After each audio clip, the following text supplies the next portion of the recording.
Deməli, burada bir bağlantı da məncə qurulmalıdır. Mən məndən razıyam, maaşlar aşağıdır, gənclər getmir. Amma bu nəticədir də. Niyə getmir? Niyə getmir? Gənclər niyə getmir? Çünki elə bu da bayaq müzakirə elədiyimiz bütün məsələlərlə bağlıdır. Gəncəm, oturmuşam, televiziyaya baxıram. Görürəm ki, müğənni, səsi yoxdur, heç bir bacarığı yoxdur. Amma 100 minlik maşın sürür. Böyük bir villada yaşayır, qəşəng evi var, eşiyi var, hər şey, bütün şəraiti var. Maldivlərdən danışır, Avstraliyaya gedib kengurunu görməsindən danışır. Mən alimə baxıram, məsələn, gördüyüm, tanıdığım var, sürünür. Yəni, bu cəlbedici olmalıdır da, cəlbedici olmalıdır. Məsələn, amma üzrsən bir məqamda cəlbecidir aspiranturaya girmək, bilirsiniz də, əskərlik məsələsinə görə. İndi o da çox kiçik bir kateqoriyadır. Xanımlara ki, bu aid deyil, düzdürmü? Yəni, bu cəlbedici olmalıdır. Bu məsələlər belə bizim problemdir. Bu dünyanın problemidir əslində. Amma dünyada alimlər daha yaxşı qazana bilirlər axı kitablarından. Söhbət ondan gənclərin, show biznes qədər qazana bilmirlər. Gənclərin meyllənməsindən gedir söhbət. Bu tək bizdə deyil, amma bizdə daha ifrat dərəcədədir. Məsələ odur.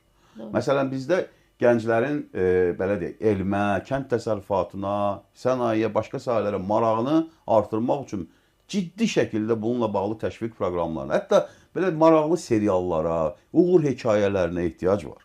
Bizdə uğur hekayəsi kimdir? Toya gedən müğənni. Bax, uğur budur. Bu uğur hekayəsi olmamalıdır da. Bizdə uğur hekayəsi olmalıdır ki, məsələn, 25 yaşında gedib, mən bilim, Massachusetts Texnik Universitetində doktorluq müdafiə edən bir Azərbaycan gənci. Və o olmalıdır uğur hekayəsi. Və o uğur hekayəsində kim təqdim etməlidir? Televiziyalar. Bunun üçün buradan dönüş var mı ümumiyyətlə? Var yavaş-yavaş da indi olmalıdır. Yəni bilirsiniz, Sevinç xan, bax indi gəlirik bir önəmli məsələyə də. Bax indi bizim televiziyalarımızda bax əslində bir reallıqdır.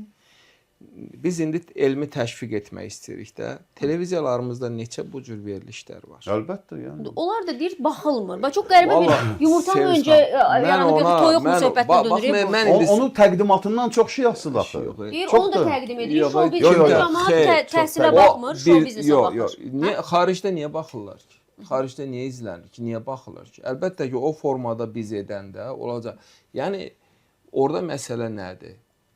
Samballı bir veriliş sən təşkil etsən, samballı bir debat, kəşf. Mən, o bilirsiniz, o çox yayılıb. Xalq bu verilişləri istəyir. Hansı xalqdan söhbət gedir? Siz razısınız bu verilişdə? Yox, o formalaşdırılır. Yəni, bu formalaşdırılır, buna son qoymaq lazımdır. Mən hara gedirəm? Yox. Amma kritik göstəricilərdir. Mən onları müdafiə eləmirəm. Mən adamlar başa düşürəm, düzdür. Amma məsələn, Türkiyədə Texnofest keçirilir, düzdürmü? Gəncləri dəvət eləyirlər. Biri dron yığır, biri nə bilim nə edir, bunu təbliğ eləyirlər, maraqlıdır. Və stimul. Bu stimul. Bizdə də olsun da. Bizdə gənclər onunla, məsələn, bizdə gələcəkdə, bax indi hamımız narazıyıq. Ətin qiyməti qalxır. Qoyun, xırda buynuzlu, iri buynuzlu malqaran sayında kəskin azalmalar var. Niyə? 1000 dənə problemlə yanaşı, sistemin və hökumətdən qaynaqlanan problemlərlə yanaşı, bir problem də odur ki, insanlar bu sahədə işləmək istəməyəcək. Asan həyat tərzinə meyl daha çox. 10 ildən sonra ümumiyyətlə işləmək istəməyəcək. Onda neyiniyək? Bəlkə onlara öyrədək ki, drondan qoyun sürüsünü otarsın. Ona maraq yaradaq da. Avstraliyada var, bizdə niyə olmasın ki? Oturur evdə, dron qalxır, özünə də maraqlıdır da. Ya gəncdir, 20 yaşlı insandır, dronla evdə. Onsuz da bütün gün kompüter oyunu oynayırlar da. Ya doğrudan mən pessimist danışmaq istəmirəm, amma bu itirilmiş illər və itirilmiş nəsil sayılır. Buradan dönüş varmı Ceyhun bəy? Mən hesab edirəm. Çox mu dərin prosesdir bu? Yox, mən hesab edirəm imkanlarımız var, çox iş görə bilərik və o məsələdə də bilirsiniz bax nədir?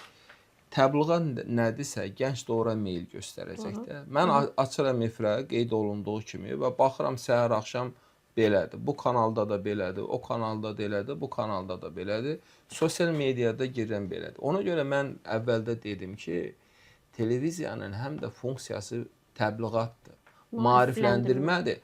Bugün faktik olaraq bizə bunu gətirib təbliğ edirlər, aşılayırlar və baxan gəncdə fikirləşir ki, demək belədir. Yəni çıxıb orada da özünün gəzməyini, özünün güzaranını və nəyi reklam edir.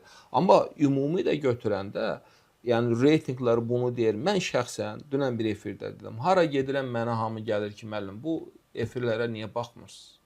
Mən o 25 ildir bu dövlət qulluğundayam və 20 ildən artıq hara gedəndə insanların ən çox bizə müraciət olub ki, bu verilişlərə baxmaq lazımdır.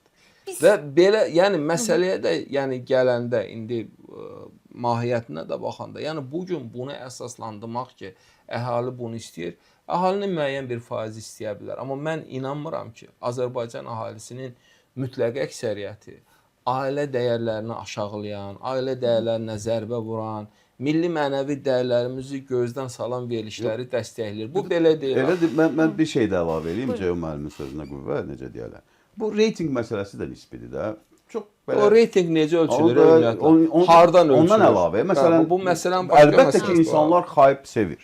Təbii ki. Məsələn, bir nə bilim erotik bir hadisə baş verəndə, nə bilim bir söyüş, təhqir olanda bu cəlb edir, qalmaq olanda bu cəlb edir. Bunu bir var süni yaradasan. Bəli. Və bunun üzərindən reytinq yaratmağa çalışır. Bir də var olur da indi təbii hadisədir, debat vaxtı da olur. Hətta siyasi debatlarda da olur. Bizdə də olub da kimsə kimə su atıb, kimsə kiməsə nə bilim. O dünyada da olur. Əlbəttə, yəni hər şeydir. Bu belə şeylər. Studiyaya görüb olur. O yumruğu görüb bu studiya. Yəni olub belə şeylər. Yəni bu normaldır. Yəni siyasi normal deməzdim. Yəni siyasi debat vaxtı da ola bilər. Onu demək istəyirəm. Amma bir də var bunu süni yaradırsan da. Süni yaradırsan. Hətta danışırsan, qrim otağında danışırsan ki, mən sənə bunu deyəcəm. Sən mənə bunu denən. Mən bunu mən sənə belə söyləyəcəm. Sən mənə belə təhqir eləyəcəksən, aləm dəyəcək bir-bir.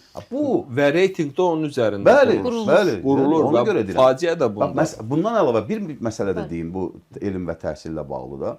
Bir neçə il bundan öncə sorğu keçirilmişdi. MDB ölkələri, Avropa ölkələri, Amerika tələbələr arasında sorğu, səhv eləmirəmsə 14-cü, 15-ci il idi. Ondan yenisi yoxdur əlimdə. Ona görə mən düşünmürəm ki, son 10 ildə ciddi dəyişiklik olub. İnsanlar harda çalışmaq istəyir? Tələbələr. Avropa ortalamasında 9% dövlət hökumət işi demişdi. Orada government deyirlər, ümumiyyətlə hər şey daxildir də o anlayışa. Azərbaycanda 80%-dən yuxarı demişdi bunu. Bax, biz buna da fikir verməliyik. Niyə?